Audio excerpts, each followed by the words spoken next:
você deixar um like, se inscrever no canal para ajudar o vídeo e o canal também a se propagar pela internet.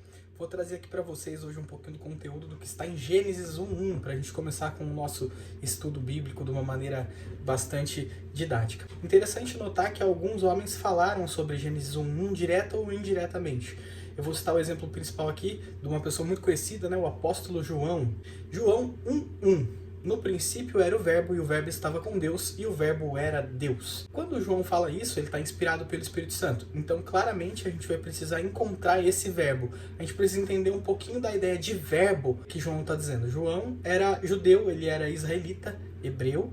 Então, ele falava hebraico, também falava grego, mas ele falava hebraico. E ele possivelmente pensava em hebraico, porque foi a língua materna, foi a língua com a qual ele foi criado. No hebraico, a palavra davar significa palavra. Então a gente precisa entender que ele estava dizendo uma coisa que os judeus, os hebreus, naquela época poderiam ler isso aqui e entender como se fosse algo que eles já tinham visto em algum outro ponto das escrituras. Nós vamos ver uma ciclicidade muito grande nas escrituras. Vidas de homens são vidas proféticas. O que as pessoas fizeram são profecias dentro da própria vida delas. É um conceito chamado de galgal, é a ciclicidade das profecias bíblicas dentro da vida das pessoas que estão escrevendo a Bíblia ou que são relatadas na Bíblia por outros homens, ok? Por exemplo, Davi, no Salmo 33:6, fala: pela palavra do Senhor foram feitos os céus, e todo o exército deles pelo sopro da sua boca. A gente consegue ver que essa palavra realmente estava no início de toda a criação. Por exemplo, em João 1:3 é dito que todas as coisas foram feitas por ele e sem ele nada do que foi feito se fez, reivindicando o conceito de verbo, escrito ali em João 1, 2 versículos acima. Se a gente for olhar, por exemplo, João 1:14, ele vai dizer que e o verbo se fez carne e habitou entre nós, e vimos a sua glória, como a glória do unigênito do Pai, cheio de graça e verdade. João está revelando quem é esse verbo.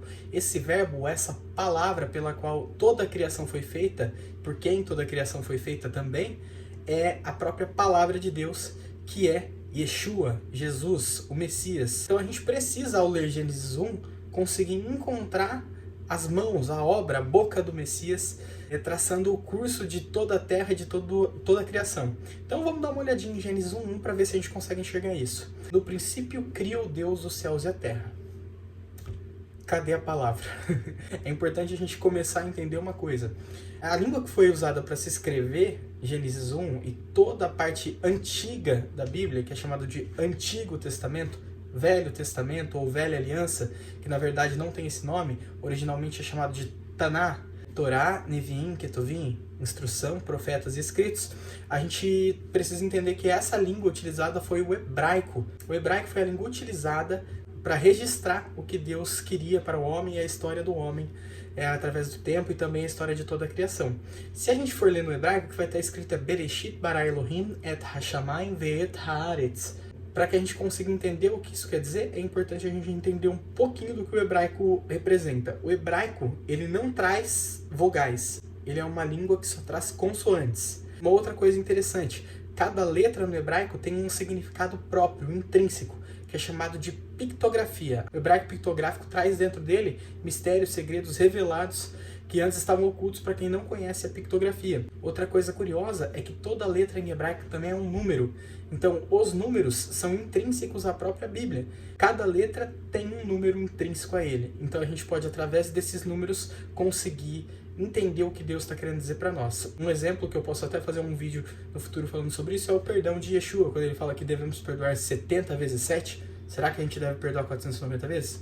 Fica aí para você pensar um pouquinho, para a gente ver nos próximos vídeos. Olhando para aquilo que eu disse, Bereshit bara Elohim et hashamayim ve'et haaretz, que é o capítulo 1 de Gênesis, versículo 1 de Gênesis, a gente consegue ver. Bereshit seria no princípio. Uma outra tradução seria na cabeça, seria do pensamento. Então foi uma coisa criada sem fala, foi uma geração, foi uma criação por forma de geração, conforme o livro de Hebreus 1:5 mostra pra gente. Bará significa criou, então na cabeça ou no princípio criou Elohim. Elohim é uma palavra para representar autoridade divina. Muitas vezes na Bíblia essa palavra Elohim é vertida como Deus, mas na verdade ela serve para autoridade divina. É uma palavra utilizada para falar de Moisés, é uma palavra utilizada para falar dos juízes. Então é uma palavra que vem com o sentido de autoridade divina. Ela é plural porque Deus divide a sua autoridade com os servos a quem ele escolheu para executar a sua vontade. Então Elohim é uma palavra no plural e vem com essa ideia de que Deus divide a sua autoridade, não a sua adoração e nem nada assim, mas a sua autoridade, para que as pessoas que o representam também portem autoridade própria, tragam em si autoridade própria. Então, Elohim, que significa autoridade divina, ou é uma palavra utilizada para Yeshua, para Jesus, porque ele foi a autoridade máxima divina que Deus criou. Abaixo do próprio Deus, Yeshua é quem governa tudo. Tudo foi sujeitado a ele. It, se a gente for ver, que é a próxima palavrinha que está aí, é formada pelas letras Aleph e Tav, que são respectivamente a primeira e a última letra do alfabeto hebraico. O que ele quer dizer? Estou criando o alfabeto, por isso que todo o resto foi criado via palavra. Quando Deus diz isso, ele está criando depois de Jesus o alfabeto.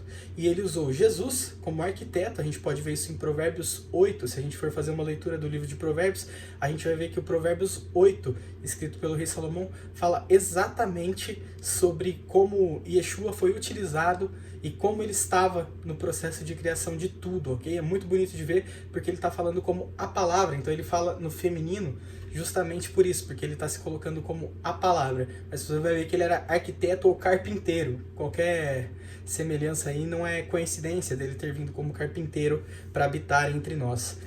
Então, Elohim et Hashamayim criou os céus, ve'et haaretz, e criou a terra. Então a gente vê que todo o processo de criação foi feito através de Elohim, no caso aqui se refere à autoridade divina, e a autoridade divina maior de Deus é Yeshua, e Yeshua, através do alfabeto, criou os céus e a terra.